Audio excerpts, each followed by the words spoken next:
మల్లె కన్నా తెల్లనిది, వెన్నెల కన్నా చల్లనిది, పాలలో జీలకర్ర లాంటిది అమ్మ. అమ్మకు మనం ఏమిచ్చి తన రుణాన్ని మనం తీర్చుకోలేము. ఒక అమ్మ బాధ ఏమిటి అనేది మనము ఒక అమ్మగా మారినప్పుడే మనకు అర్థమవుతుంది.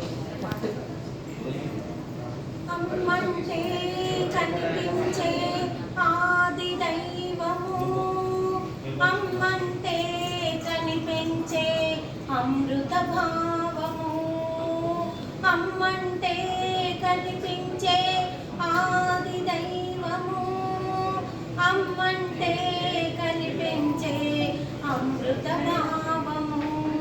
తన ఉసురుతో నెత్తుటి ముద్దకు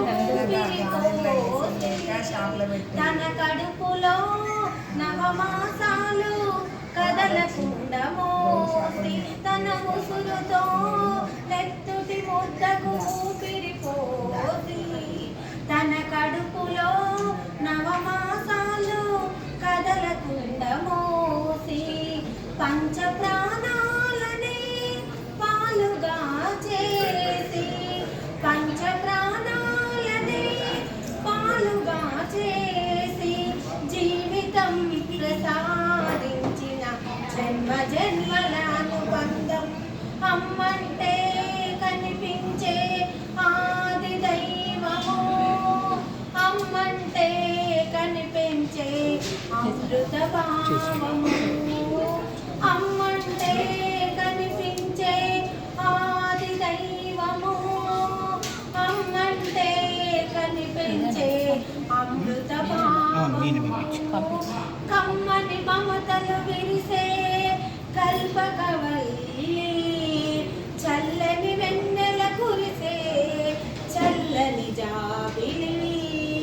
కమ్మని మమతలు విరిసే కల్పకవల్లి, చల్లని వెన్నెల కురిసే చల్లని జాబిలి. అమ్మంటే సాక్షాత్ పరబ్రహ్మ, అమ్మంటే సాక్షాత్ పరబ్రహ్మ. అందుకే ఆమెకి నమో నమః, అందుకే ఆమెకి నమో నమః.